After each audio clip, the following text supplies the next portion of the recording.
తాజా అంశం చూస్తున్నాం. కర్నూలు నగర శివారులోని ఓ పరిశ్రమలో అగ్ని ప్రమాదం సంభవించింది. ఒక్కసారిగా మంటలు ఎగిసిపడడంతో పెద్ద ఎత్తున పొగలు వ్యాపించాయి. కర్నూలు నగరాన్ని కమ్మేశాయి. 2 అగ్నిమాపక యంత్రాలు మంటలను అదుపు చేస్తున్నాయి. ప్రాథమిక సమాచారం మేరకు ఎలాంటి ప్రాణాపాయం లేదని తేలింది.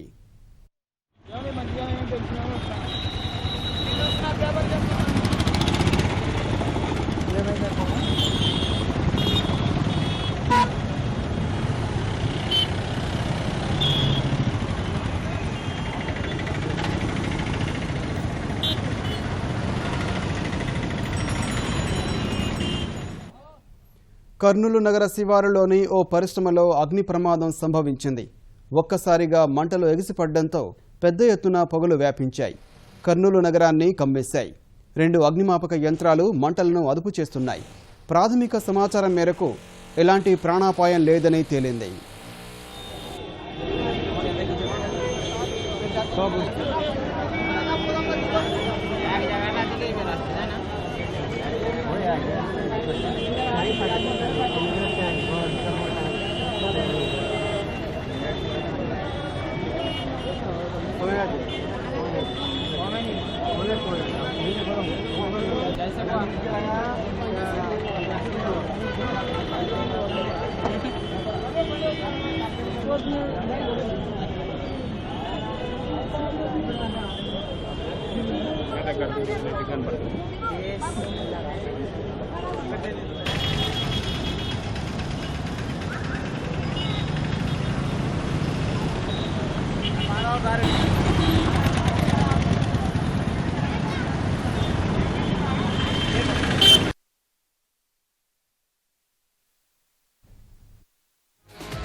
కర్నూలు నగర శివారులోని ఓ పరిశ్రమలో అగ్ని ప్రమాదం సంభవించింది.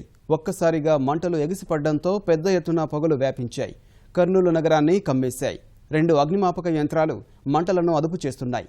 ప్రాథమిక సమాచారం మేరకు ఎలాంటి ప్రాణాపాయం లేదని తేలింది. ఈ ప్రమాదానికి సంబంధించి పూర్తి సమాచారాన్ని మా ప్రతినిధి శ్యామ్ నడి తెలుసుకుందాం. శ్యామ్, చెప్పండి, ఈ అగ్ని ప్రమాదానికి గల కారణాలు తెలిసాయా? జిల్లాని మనకు అందిన ప్రాథమిక సమాచారం మేరకు కర్నూలు శివారులు కొన్ని 4 పరిశ్రమలు ఒకే చోట కేంద్రీకృతమై ఉన్నాయి. ఇవన్నీ తుంగభద్ర నది సమీపంలో ఉన్నాయి. ఈ పరిశ్రమలో అగ్ని ప్రమాదం సంభవించింది. సుమారు గంట సేపటి నుంచి పెద్ద ఎత్తున మంటలు ఎగిసిపడుతున్నాయి.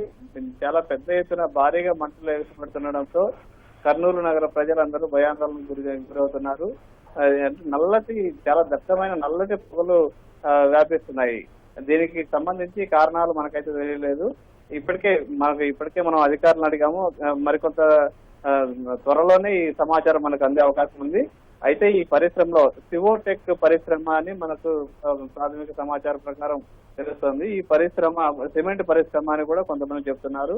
ఇందులో సిపిడబ్ల్యూ కూలింగ్ టవర్ అని ఉంది. ఈ సిపిడబ్ల్యూ కూలింగ్ టవర్ లో ప్రమాదవశాత్తు మంటలు చెలరేగాయి. ఈ మంటలు మొత్తం పరిశ్రమ అంతా వ్యాపించాయి.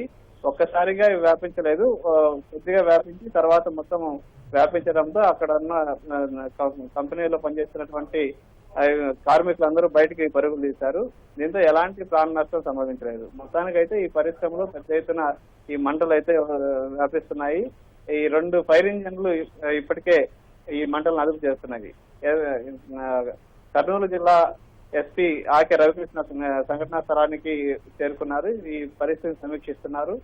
నగరంలోనే కాదు, జిల్లాలో ఉన్నటువంటి అన్ని అగ్నిమాపక యంత్రాలను ఇక్కడికి తీసుకొచ్చి మంటలను అదుపు చేయాలని చెప్పి ఆయన అగ్నిమాపక శాఖ అధికారులను కోరారు. దీంతో మరికొన్ని అగ్నిమాపక యంత్రాలు ఇక్కడికి రానున్నాయి. ప్రస్తుతానికి అయితే ఎలాంటి ప్రాణహాని లేకపోవడంతో అక్కడ ఉన్నటువంటి సిబ్బంది ఊపిరి పీల్చుకున్నారు. జిల్లాని ధన్యవాదాలు శ్యామ్.